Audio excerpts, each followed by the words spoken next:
నవిలికోస సాంబార్. ఈ సాంబార్ ఆరోగ్యానికి చాలా మంచిదండి. చాలా టేస్ట్గా కూడా ఉంటుంది, బాగుంటుంది. మనం మామూలుగా సొరకాయ సాంబార్లో ఎలా చేసుకుంటామో అలానే అన్నమాట. సూపర్ టేస్ట్గా బాగుంటుంది. ఈ సాంబార్ మనము ఇడ్లీలోకి చేసుకోవచ్చు, రైస్లోకి చేసుకోవచ్చు, బగర్ రైస్లోకి, అన్నిట్లోకి చాలా బాగుంటుంది. మరి మీరు కూడా ఒకసారి ట్రై చేయండి. ఇప్పుడు మనం ఈ సాంబార్ ఎలా చేయాలనేది చూసేద్దాము. వీడియోని ఎక్కడ స్కిప్ చేయకుండా చివరి వరకు చూసేయండి. హలో అండి, వెల్కమ్ టు మ్యాండేజ్ మనప కిచెన్. ఇవాళ మనము ఎంతో ఆరోగ్యకరమైన డయాబెటీస్ వాళ్ళకి కానీ, మధుమేహ వాళ్ళకి కానీ, ఎవరికైనా సరే అండి, ఇది చాలా మంచిగా పనిచేస్తుంది. నవిల్ కోసు. ఈ నవిల్ కోసు సాంబార్ చేద్దాము. ఎలా చేయాలనేది ఇప్పుడు చూద్దాము. ముందుగా మనము ఇదంతా నవిల్ కోసినంతా ఇలాంతా చెక్కు తీసేసి ఇవన్నీ మొత్తం అన్ని కట్ చేసుకోవాలండి. ఇవన్నీ కట్ చేసుకొని వీటిపైన ఉన్న స్కిన్ లావుగా మందంగా ఉంటుంది, అది కట్ చేసుకొని మనం సాంబార్లోకి వేసుకుందాము. మనము ఒక గ్లాస్ వరకు అయితే కందిపప్పు తీసుకొని బాగా కడిగి క్లీన్ చేసి పెట్టుకోవాలి. ఇప్పుడు మనం ఇలా 2 times క్లీన్ చేసి కడిగి పెట్టుకోవాలి.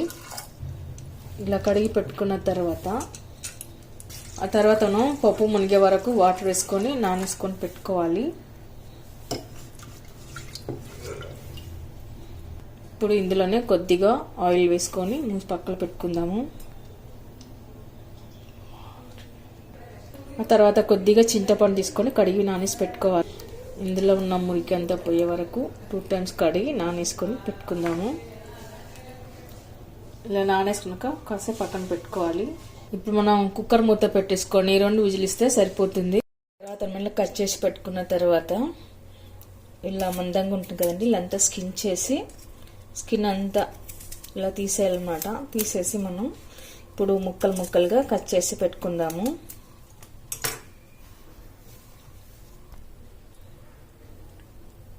చూడండి, మనం ఇలా సాంబార్లోకి వేసుకోవడానికి ఇలా అంతగా పీసెస్ కట్ చేసి పెట్టుకోవాలి. ఇలా అన్ని ముక్కలు కట్ చేసి పెట్టుకున్న తర్వాత ఈలోగా పప్పును తీసుకోవాలండి. పప్పు అయితే బాగా మెత్తగా ఉడికిపోయింది. ఇప్పుడు మనం పప్పును బాగా మెత్తగా రుబ్బుకొని పెట్టుకోవాలి. ఎంత సాఫ్ట్గా మృదువుగా మెదిగి ఉంటే మనకు సాంబార్ అంతా నైస్గా వస్తుందండి, బాగా వస్తుంది. ఇలాంతా ఎక్కడ పప్పులు లేకుండా మొత్తం ఇలా స్మాష్ లాగా మనం రుద్దుకొని పెట్టుకోవాలి. చూడండి, ఇలా అంతా మెత్తగా రుబ్బుకొని పెట్టుకున్న తర్వాత ఇప్పుడు మనం ఈ పప్పులోకి నానేసి పెట్టుకున్న చింతపండు రసాన్ని వేసుకోవాలి.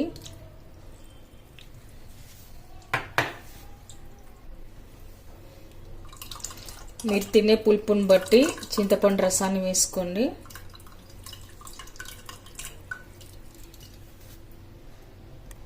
తర్వాత ఇప్పుడు అంతా ఒకసారి కలిపేసుకొని పక్కన పెట్టుకుందాము. కడాయి పెట్టుకొని అందులో 2 tablespoons ఆయిల్ వేసుకున్న తర్వాత ఆవాలు జీలకర్ర వేసుకుందాము. కట్ చేసి పెట్టుకున్న ఆనియన్, కరివేపాకు, పచ్చగా దంచి పెట్టుకున్న 2 వెల్లుల్లి రెబ్బలు, ఇవన్నీ వేసాక ఒకసారి కలుపుకొని పెట్టుకుందాము. పసుపు, తర్వాత కట్ చేసి పెట్టుకున్న గడ్డకోస్, నవిలికోస్ ముక్కలు. ఇప్పుడు నవిలికోసని కాస్త పచ్చివాసన పోయే వరకు కలుపుకొని పెట్టుకోవాలి. సాల్ట్ కాస్త మగ్గే వరకు మూత పెట్టి మూసుకోవాలి. ఇప్పుడు కట్ చేసి పెట్టుకున్న టమాటాలు వేసుకుందాము. ఇప్పుడు కొద్దిగా కారం. ఇప్పుడు మరొకసారి కలుపుకొని పెట్టుకోవాలి. ఇప్పుడు కొద్దిగా వాటర్ వేసుకుందాము. ఇప్పుడు 2 నిమిషాల పాటు మూత పెట్టేసుకొని మగ్గించుకోవాలి. నవిలికోస్ ముక్కలు ఉడికిన తర్వాత మరీ మెత్తగా ఉడికించుకోరాదండి, కాస్త మగ్గిపోతే సరిపోతుంది. ఆ తర్వాత మనం రుబ్బుకొని పెట్టుకున్న పప్పును వేసుకోవాలి.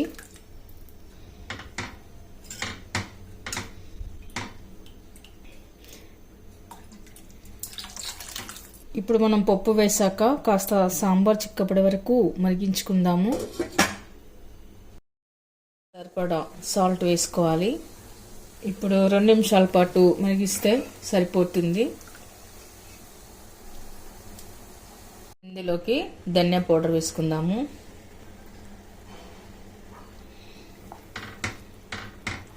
ధనియా పౌడర్ లేని వాళ్ళు సాంబార్ పౌడర్ అయినా వేసుకోవచ్చు.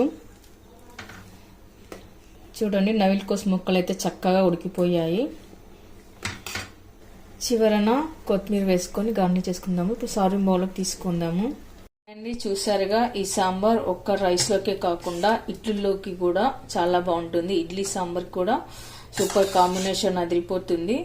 మరి మీరు కూడా ఒకసారి ట్రై చేయండి. మీకు ఎలా కుదిరిందో కామెంట్స్లో పెట్టండి, లైక్ చేయండి, షేర్ చేయండి. Thank you for watching.